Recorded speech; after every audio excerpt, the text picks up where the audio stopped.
dalam 3 fase, yaitu periode klasik, periode pertengahan, dan periode modern.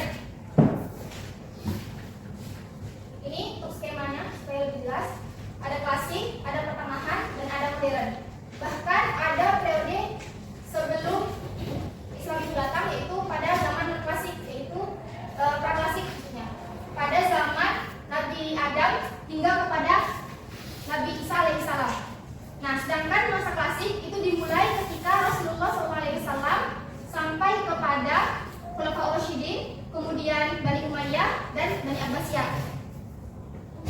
Masa klasik ini terjadi antara 4 fase. Kemudian pada periode pertengahan dimulai ketika Islam mengalami masa kemunduran dan terjadi pada 3 kerajaan besar yang ada di Islam. Di antaranya ada kerajaan Turki Utsmani yang ada di Istanbul, kemudian kerajaan Safawiyah yang ada di Persia dan kerajaan Mughal yang ada di India.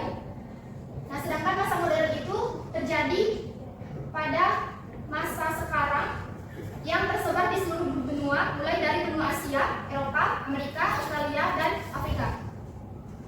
Nah, masuk kepada periode klasik. Periode klasik ini terjadi pada periode sekitar tahun 610 Masehi hingga 1250 Masehi. Pada periode klasik dimulai ketika Rasulullah mendapatkan wahyu atau ketika Rasulullah melaksanakan dakwah secara global kepada umat manusia dari 2 fase, yaitu yang ada di Mekah dan di Madinah. Nah, Rasulullah melaksanakan dakwah secara 23 tahun itu dibagi menjadi 2 fase. Di Mekah dengan dilakukan selama 13 tahun dan di Madinah selama 10 tahun. Ada yang masih ingat di usia berapa Rasulullah mendapatkan wahyu pertama kali? 40 tahun. Ada yang ingat tanggal pastinya berapa? Ingat? Ada yang ingat? 17 Ramadan. Tahun?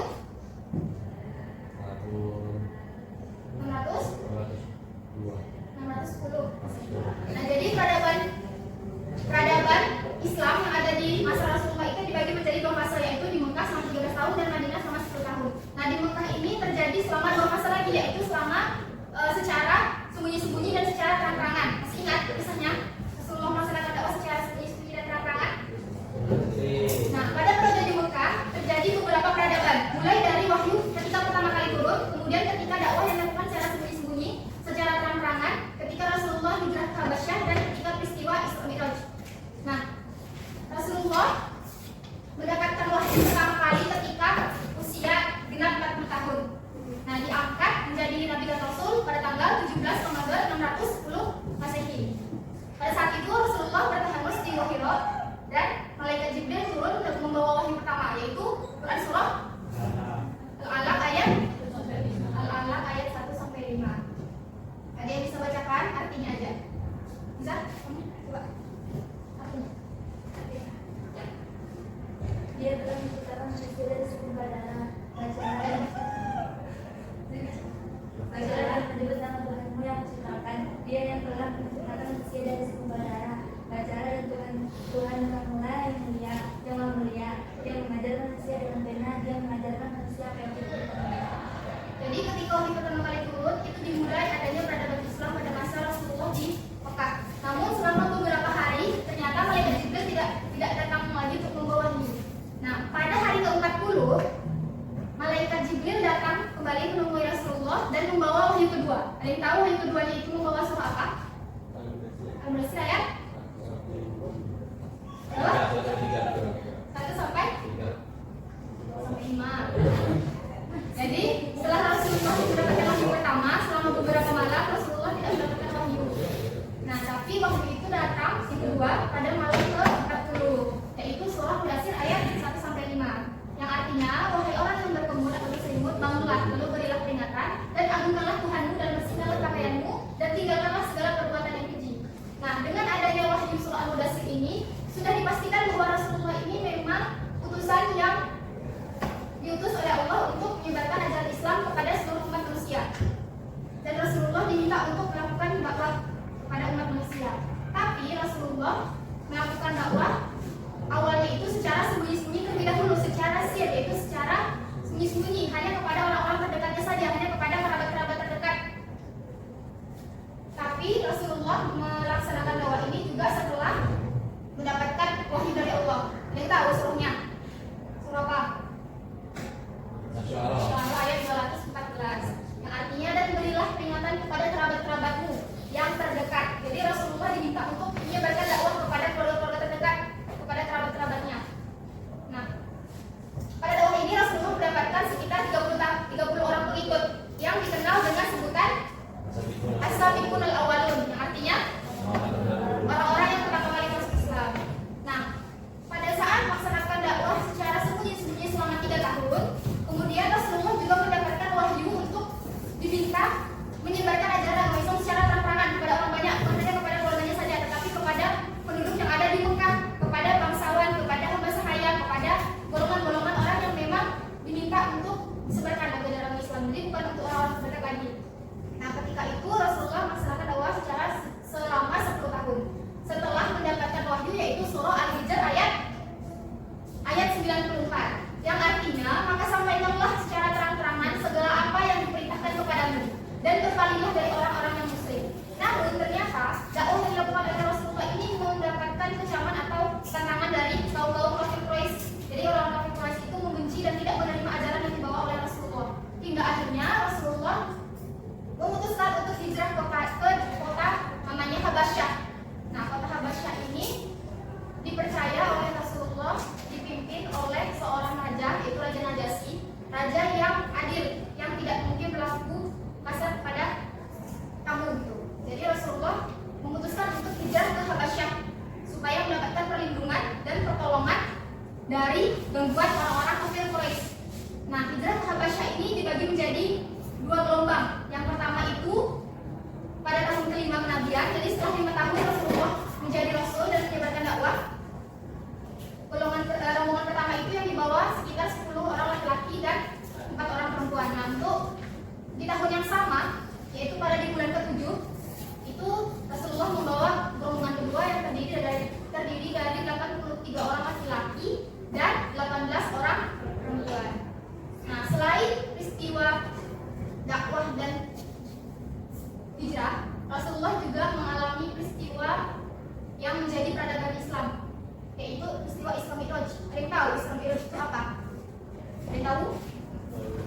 Yang tahu apa tangannya? Tidak tahu. Tahu apa? Sebisanya aja coba. Terus? Ke surga? Ke surga atau kemana nih? Kemana? Sidratul Muntaha. Apa tadi namanya? Ya. Jangan takut kalau tahu tuh angkat tangannya terus bicara. Apa namanya? Kaki siapa? Kaki Maliki. Oke, lanjut. Jadi peristiwa Isra itu perjalanan Nabi Muhammad pada suatu malam dari Masjidil Haram ke Masjidil Aqsa atau Baitul Maqdis yang ada di Palestina pada saat ini. Nah, sedangkan Mi'raj itu naiknya Rasulullah dari Masjidil Aqsa melewati langit ke-7 menuju ke Sidratul Muntaha untuk menghadap Allah. Nah, untuk menghadap Allah. Nah, kemudian di langit ke-7 atau di Sidratul Muntaha, Nabi Muhammad diminta Allah untuk melaksanakan wahyu atau melaksanakan perintah kepada umat manusia untuk melaksanakan sholat. Awalnya sholat itu berapa rakaat yang dikasih sama Allah? 50. Terus sekarang 15? 5 waktu. 17 itu apa? Rakaat. Ya, 5 waktu 17 rakaat. Masih berat melaksanakan 5 waktu itu? Enggak kan? Kalau dari awal kita ternyata melaksanakan sholat selama 50 waktu, kira-kira berapa menit sekali kita sholat? Sekali. Terus sekarang udah dikurangi sama Allah menjadi 5, ada keringanan. Terus masih sulit juga. Terus gimana jadinya? Ada yang masih merasa sulit sholat 5 waktu? Subuh tadi ada yang kesiangan? Enggak. Terus tadi enggak kesiangan? Yang laki-laki ke masjid? Nah, setelah peristiwa Isra Mi'raj pada periode selanjutnya Rasulullah hijrah ke Yastrib. Dulu Madinah ini namanya Yastrib. Nah, kemudian di Yastrib Rasulullah juga membangun Masjid Quba dan membentuk sosial masyarakat serta membentuk piagam Madinah di Madinah, peradaban Madinah. Hijrah ke Yastrib.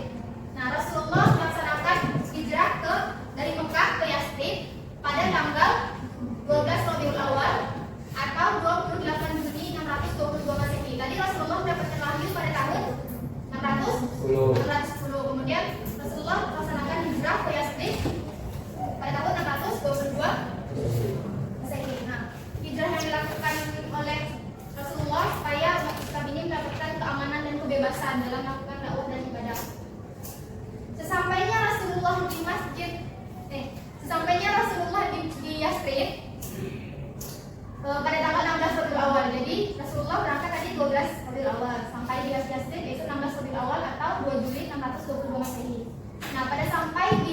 Rasulullah ini singgah di suatu daerah bernama Kuba. Nah, selama 4 hari Rasulullah memutuskan untuk mendirikan masjid di atas tanah seorang suku Aus, yaitu Kulsum bin Hamdan. Hingga saat ini masjid itu dikenal sebagai masjid yang pertama kali didirikan oleh Rasulullah di Madinah. Nah, dikenal dengan Masjid Kuba. Nah, kota Yastrib ini diubah menjadi Madinah Al-Munawwarah atau kota Madinah yang selama ini kita kenal. Nah, selain mendirikan Masjid Kuba, Rasulullah juga berusaha untuk memberikan atau menyebarkan dakwah kepada seluruh orang yang ada, seluruh umat dan masyarakat yang ada di Madinah, baik itu bagi orang yang sudah masuk Islam maupun yang belum masuk Islam. Nah, tujuan Allah menyebarkan dakwah kepada orang yang sudah masuk Islam supaya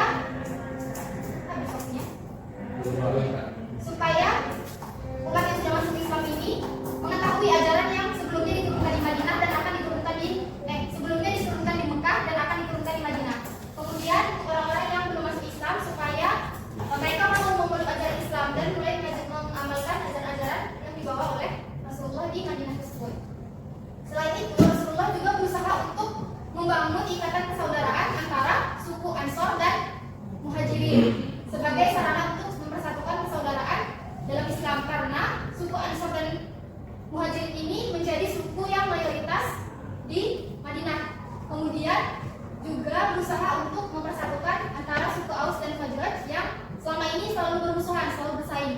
Jadi Rasulullah berusaha untuk mengatasi adanya permasalahan sosial di antara kelompok-kelompok yang ada di Madinah.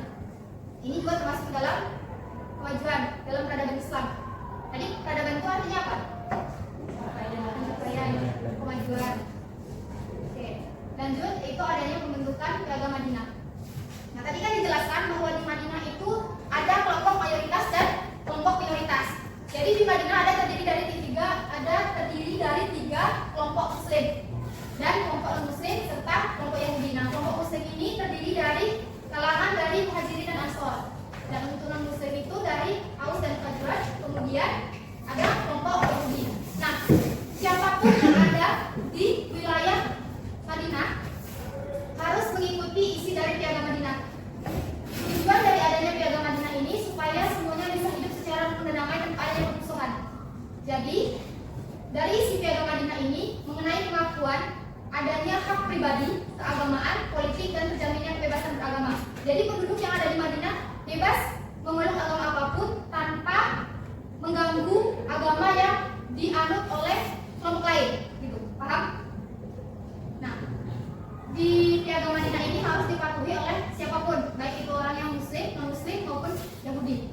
Nah, umat Muslim ini dilarang untuk menyekutukan Allah. Kemudian diminta untuk tolong menolong dan senantiasa bertakwa. Sedangkan untuk kaum non-Muslim harus selalu melakukan perbuatan baik kepada kaum muslimin tanpa mengganggu, tanpa memusuhi, gitu.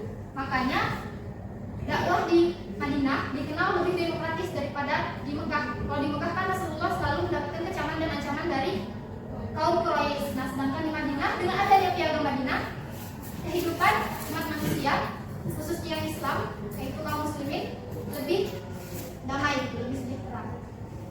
Oke, lanjut ke Khulafaur Rasyidin. Jadi sepeninggal Rasulullah, Khulafaur Rasyidin ini memerintah dan memegang kekuasaan untuk mengatur seluruh umat manusia. Rasulullah wafat pada hari Senin 12 Rabiul Awal 11 Hijriah atau 8 Juni 632 Masehi. Nah, Khulafaur Rasyidin ini dipimpin oleh beberapa pemimpin yang dibentuk dengan jabatan-jabatan yang berusaha untuk mengurus segala urusan yang berkaitan dengan masyarakat. Dimulai yaitu pada masa Abu Bakar As-Siddiq yang memerintah selama 2 tahun 3 bulan. Selain Abu Bakar, siapa lagi? Umar siapa? Selama berapa tahun? 5 tahun. Dari 5 tahun itu? 10. Umar itu 10 tahun. Kemudian Utsman itu 13 tahun. Sedangkan Ali itu 3 tahun. 6 tahun. Oke. Jadi ini jumlahnya 31 tahun. Khulafaur Rasyidin itu memerintah selama 31 tahun dengan 4 orang khalifah yang memerintah pada masanya masing-masing.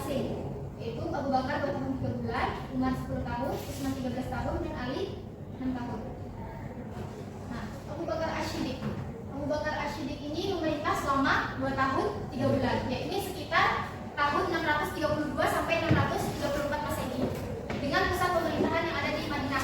Jadi Abu Bakar melanjutkan pemerintahan masa Rasulullah kan di Madinah. Kemudian Abu Bakar ditunjuk untuk menjadi khalifah pada masa itu menggantikan Rasulullah. Nah, Abu Bakar melakukan beberapa kebijakan yang juga membentuk peradaban dalam Islam.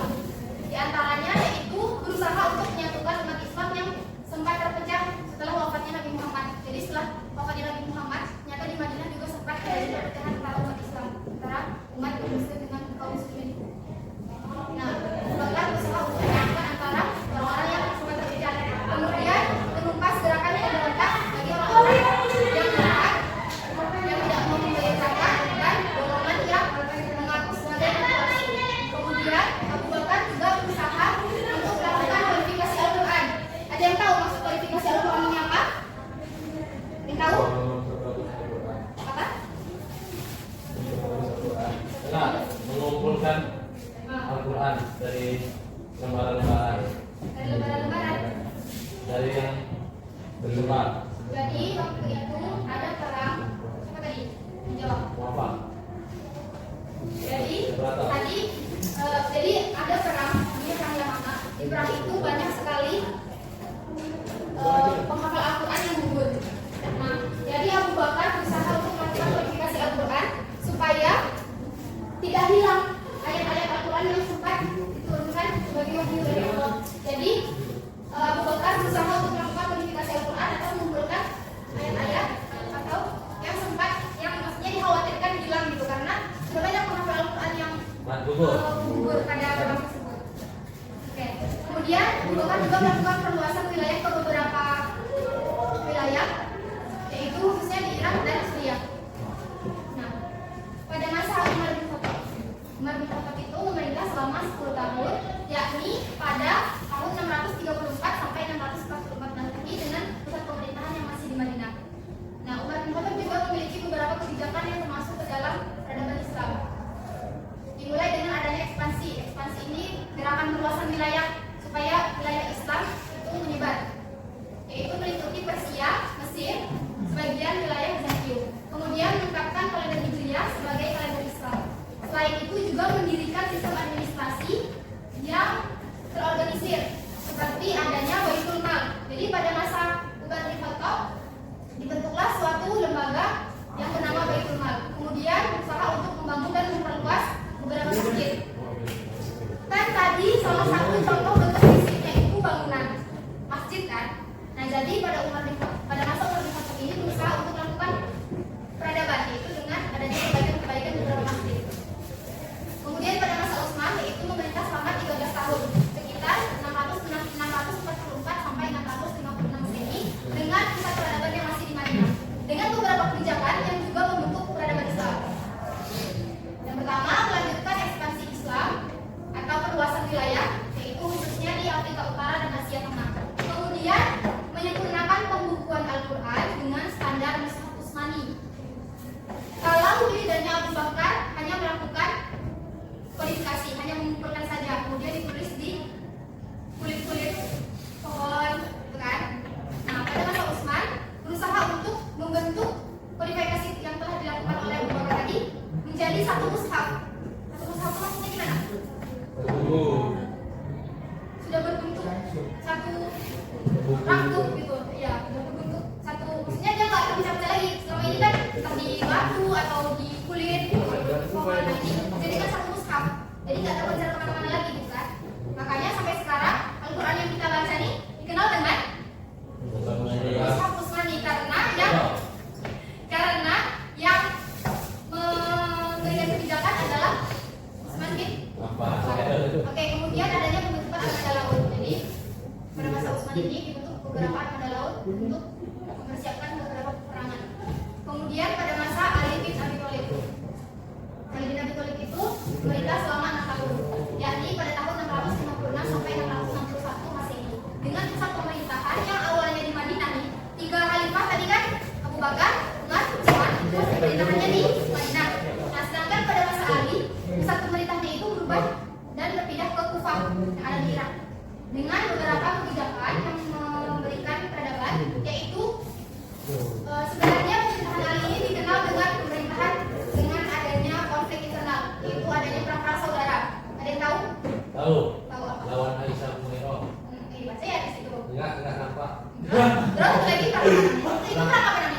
itu perang zaman. Lagi? Perang sipil. Baca ya kamu. Enggak baca. Satu lagi pasifin. Pasif itu? Perang Malaysia. Nah, oke. Perempuan, kamu takut? Biasanya oke, itu ya. Jadi kemudian Ali bin Abi Thalib ini berusaha untuk melakukan persatuan umat Islam meskipun ada kelompok Khawarij. Ada yang tahu kelompok Khawarij itu apa? Lama. Kelompok Khawarij itu kelompok yang keluar dari rombongan Ali. Kalau yang masih berada di rombongan Ali namanya apa? Saya tahu. Siapa? Apa? Saya tahu. Kelompok Syiah. Iya, Syiah. Oke. Kemudian Ali ini juga fokus pada perbuatan dan keadilan dalam pemerintahan. Oke, soalnya setelah masa pemerintahan Khulafaur Rasyidin ini habis, Khulafaur Rasyidin ini kan memerintah selama 31 tahun tadi. Kemudian dilanjutkan dengan adanya Daulah Umayyah. Daulah Umayyah ini berdiri di dua tempat, yang ada di barat dan ada di timur. Daulah Umayyah yang ada di timur itu didirikan oleh Muawiyah bin Abi Sufyan pada tahun 661 Masehi dengan masa pemerintahan sekitar 90 tahun, yaitu hingga pada 750 Masehi. Nah, pusat pemerintahan Daulah Umayyah yang ada di timur ini berada di Damaskus. Beberapa kebijakan-kebijakan dari pemimpin yang ada di Daulah Umayyah di timur ini juga sudah memberikan peradaban-peradaban Islam, yaitu dengan adanya memindahkan dari awalnya kota di Madinah kepada Damaskus, kemudian mengubah sistem pemerintahan yang awalnya kekhalifahan kepada monarki absolut. Ada yang tahu Bu arti dari monarki absolut itu apa? Kerajaan. Salah. Salah sistemnya. Kerajaan. Kalau kerajaan itu nanti sistemnya gimana? Nanti penerusnya adalah anaknya. Terus? Terus? Terus pemimpinnya Pemimpinnya? raja. Raja. Raja namanya. Sultan. Kalau dalam Oke, jadi Daulah Umayyah Khulafaur Rasyidin ini kan awalnya masa kekhalifahan kan? Hendrik. Dengan pusat pemerintahan dipegang oleh khalifah yang ditunjuk secara demokratis, ditunjuk oleh rakyat. Nah, sedangkan pada masa Daulah Umayyah ini masa pemerintahannya berubah menjadi monarki absolut, yaitu pemerintahan yang dilakukan secara turun-temurun dari ayah ke anaknya, secara kekeluargaan. Kemudian dijadikan bahasa resmi yang awalnya dari Persia ke bahasa Arab. Kemudian melakukan perluasan bagi wilayah dan kekuatan militer. Selain itu juga melakukan beberapa kemajuan di ilmu-ilmu pengetahuan, yaitu di bidang keilmuan ada ilmu filsafat, ilmu tasawuf yang berkembang pada masa Daulah Umayyah. Kemudian juga ada kemajuan di bidang arsitektur, adanya Masjid Damaskus dan Masjid Kufah, masjid raya yang ada di Daulah Umayyah. Nah, kemudian Daulah Umayyah yang kedua itu di barat. Siapa pendirinya? Ada yang tahu? Pendiri dari Daulah Umayyah di barat itu Abdurrahman An-Nakhil bin Muawiyah pada tahun 756 yang memerintah selama 275 tahun hingga tahun 1031 Masehi. Nah, pusat pemerintahnya itu berpindah di Cordoba. Jadi kalau Umayyah ini tadi di Damaskus, kalau yang barat itu di Cordoba. Nah, ada beberapa juga peradaban yang terjadi pada masa Bani Umayyah di barat, yaitu Cordoba menjadi pusat pemerintahan Islam.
Kemudian ada beberapa rumah sakit, terus dalam bidang kedokteran, farmasi, dan juga ada pusat pengembangan. Jadi ada pemimpin yang melakukan kebijakan, melakukan perubahan. Memasuki periode pertengahan. Jadi dari periode klasik ada berapa fase? 4. 4. Apa aja? Rasulullah, Rasulullah, Rasulullah, Khulafaur Rasyidin. Muawiyah, Muawiyah itu siapa? Muawiyah. Muawiyah itu dari Umayyah. Ya. Kalau fasenya berarti tadi masa Rasulullah, Khulafaur Rasyidin, Umayyah, dan Rusia. Oke, masuk ke periode pertengahan. Periode pertengahan itu jadi sekitar antara 1250 sampai 1800 Masehi.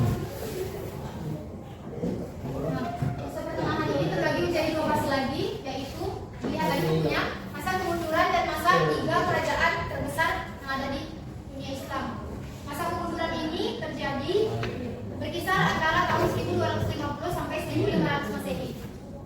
Masa kemunduran ini terjadi ketika Daulah Abbasiyah itu runtuh karena adanya peperangan dengan tentara Mongol. Tentara Mongol itu dipimpin oleh seseorang yang bernama Khulaifah pada tahun 1258 Masehi. Nah, Khalifah pada masa Daulah Abbasiyah ini dipimpin oleh Muqtasim pada tahun 1258. Adanya peperangan dengan tentara Mongol dan Khalifah Muqtasim ini menolak untuk menyerahkan kekuasaan Bani Abbasiyah ke Mongol. Jadi lama-kelamaan karena adanya peperangan tersebut, Daulah Abbasiyah mengalami kehancuran dan kemunduran. Hingga akhirnya masa kemunduran ini juga menjadi awal kemundurannya umat Islam. Nah, namun setelah terjadi masa kemunduran, ada juga masa 3 kerajaan. Jadi pada tahun 1500 sampai 1800 Masehi, masa pemerintahan Islam itu mengalami kebangkitan kembali setelah adanya 3 kerajaan Islam yang berdiri. Yang pertama yaitu kerajaan Utsmani ada di Istanbul sekitar tahun 1269 sampai 1924 Masehi yang memerintah selama 625 tahun. Kemudian ada kerajaan Safawiyah di Persia sekitar 1501 sampai 1736 Masehi yang berdiri selama 235 tahun. Dan kerajaan yang ketiga ada kerajaan Mughal yang ada di India, itu sekitar 1526 sampai 1857 Masehi yang berdiri sekitar 331 tahun.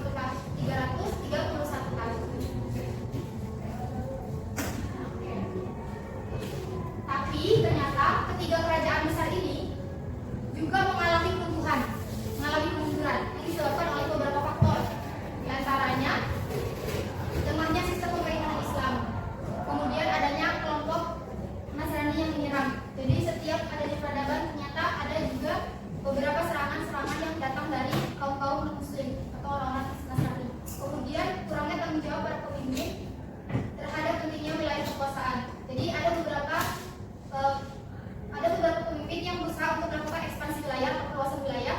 Ada juga pemimpin yang tidak memikirkan kegiatan ekspansi wilayah tersebut. Jadi justru kekuasaannya ini direbut oleh pihak-pihak lain hingga menghalangi kehancuran dan keuntungan. Kemudian kesulitan dalam menyatukan negara karena adanya penduduk yang beragam, penduduk yang heterogen, dan lemahnya sikap para pemimpin negara.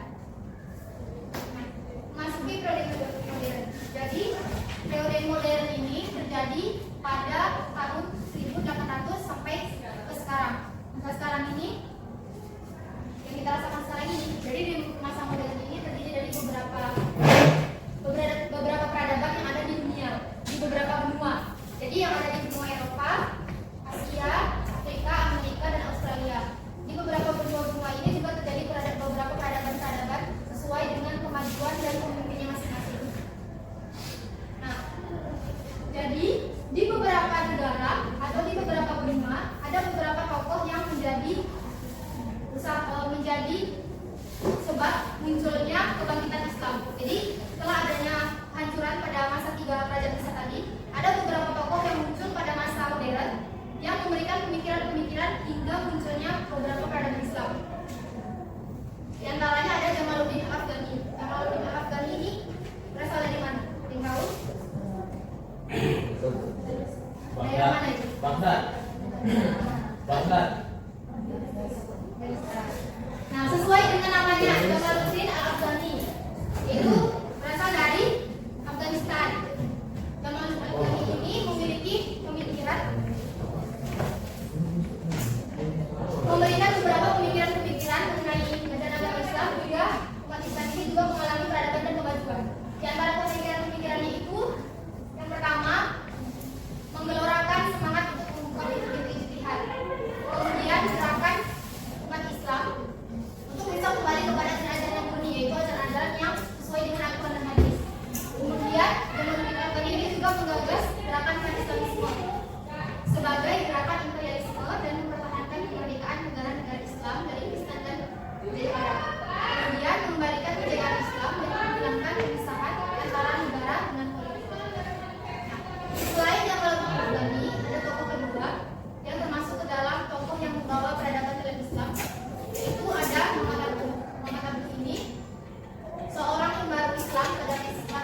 namanya Baitul Hikmah yang berkaitan dengan sistem-sistem ilmu pengetahuan. Pembahasan kali ini sudah selesai, tapi sebelum menutup pembelajaran kita main game terlebih dahulu, bisa? Boleh. Kita hitung dulu yang hadir di sini ada berapa orang. Yang cewek coba hitung. 7. Cowok 12. berapa? 12. Cowoknya berapa?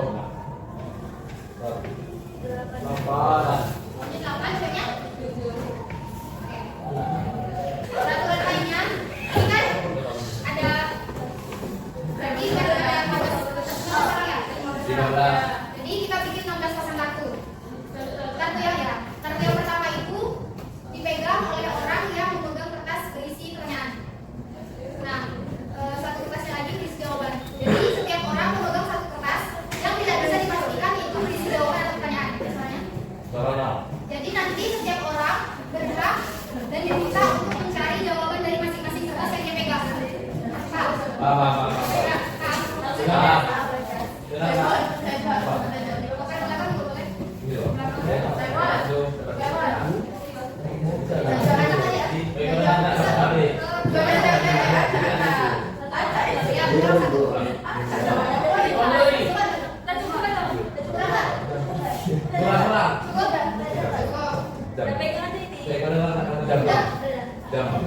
Nanti satu orang ada yang jawabannya sama saya. Ya.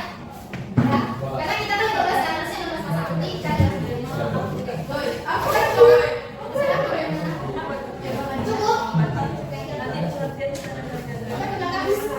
Aku yang sama saya.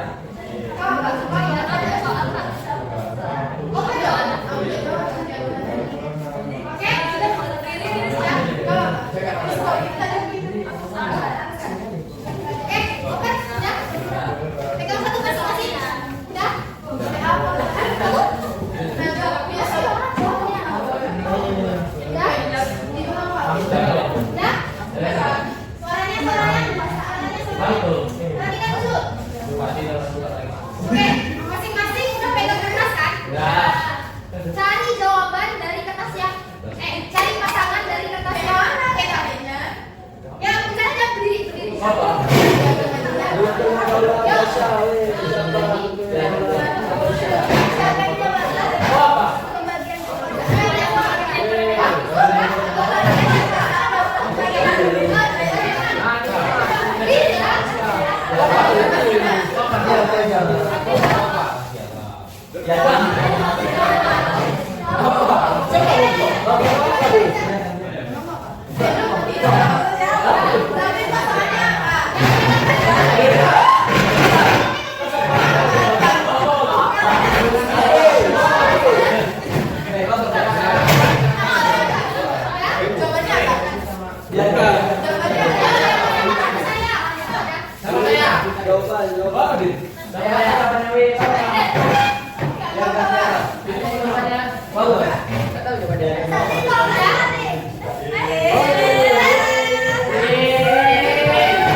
Oke, yang gampang ya.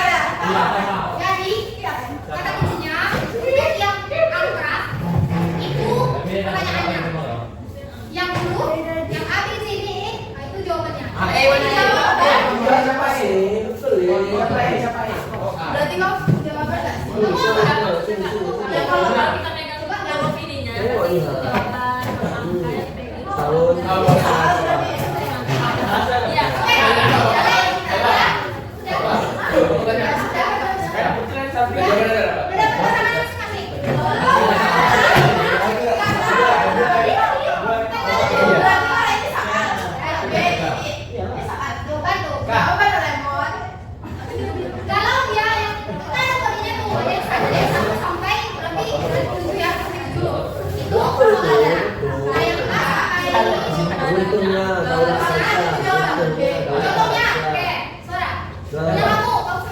Iya. Kontribusi daulah Asia dalam perkembangan ilmu pengetahuan. Nomor berapa? Nah, nomor 5. Suara. Nomor 5. Tadi pertanyaannya kontribusi daulah Asia. Nah, jawabannya sih saya. Jawabannya itu pada masa daulah Asia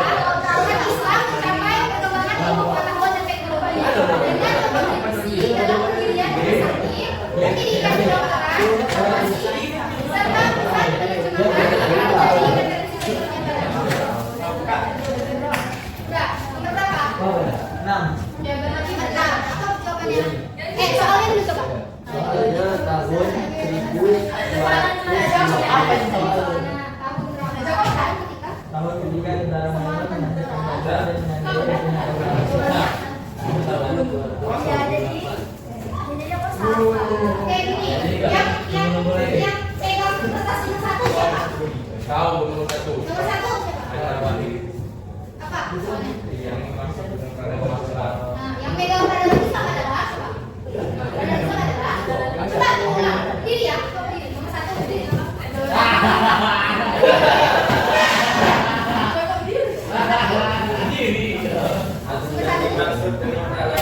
Nah, jawab sama siapa, Wak? Oke, jawabannya begini.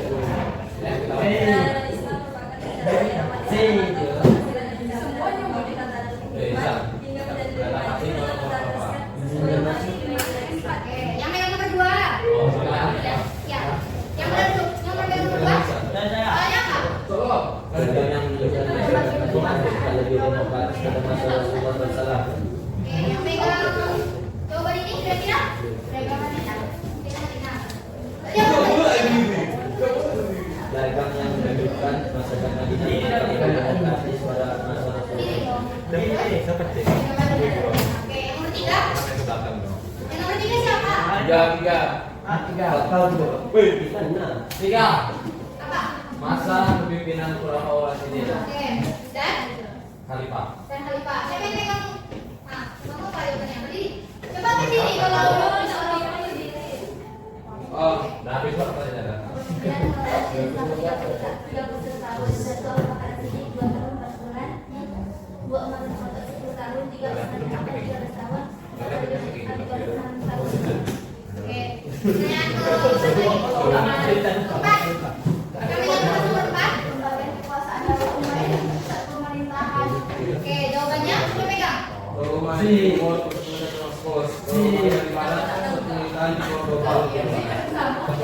5.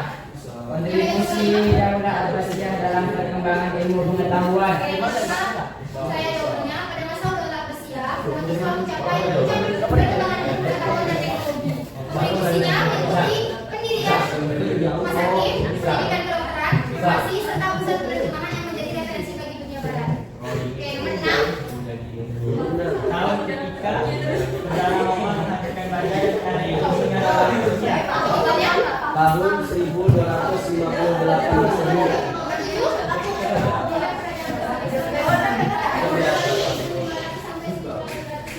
Jawabannya?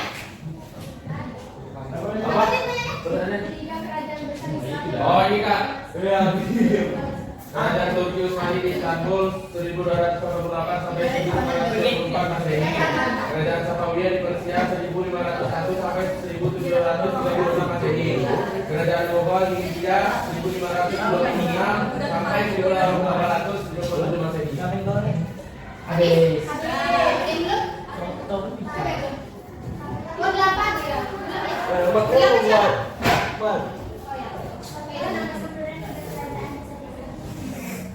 Din.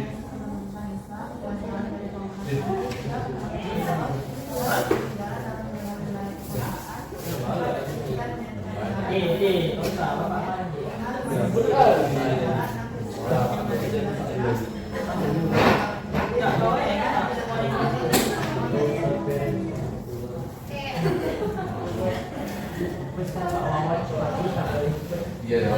Gamenya belum selesai. Sebelum ditutup pembelajarannya, coba tolong yang bisa berikan kesimpulan. Yang bisa kasih kesimpulan pada pembelajaran ini mengenai yang mulai berdiri. Ini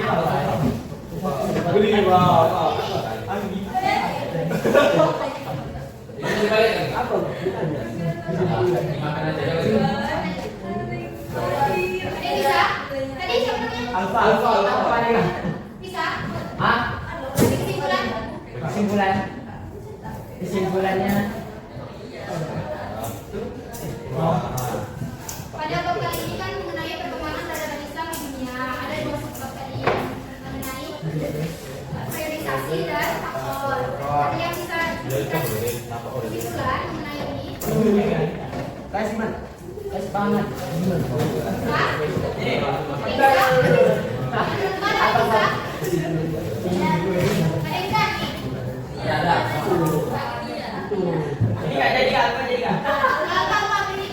data. Udah. Tetap. Ya. Jangan kaki ke belakang. Nah, ini.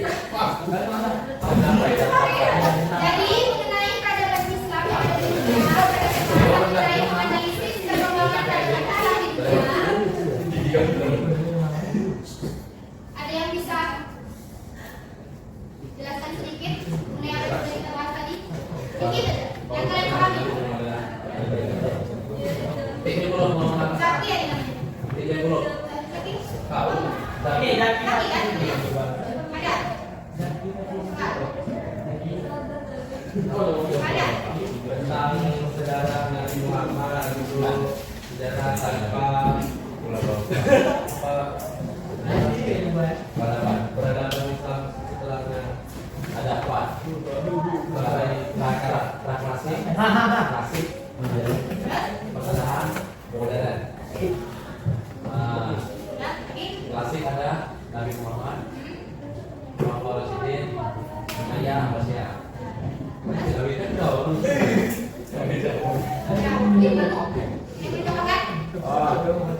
Jadi ada dua sebab, ya kan? Yang pertama periodisasi perkembangan peradaban Islam di dunia. Ada periodisasi pertengahan. Terus ada faktor-faktor yang mempengaruhi perkembangan peradaban Islam di dunia. Nah, Kasih tepuk tangan kepada orang-orang yang sudah berani jawab. Beri tepuk tangan untuk kita semua karena sudah semangat. Sekali lagi.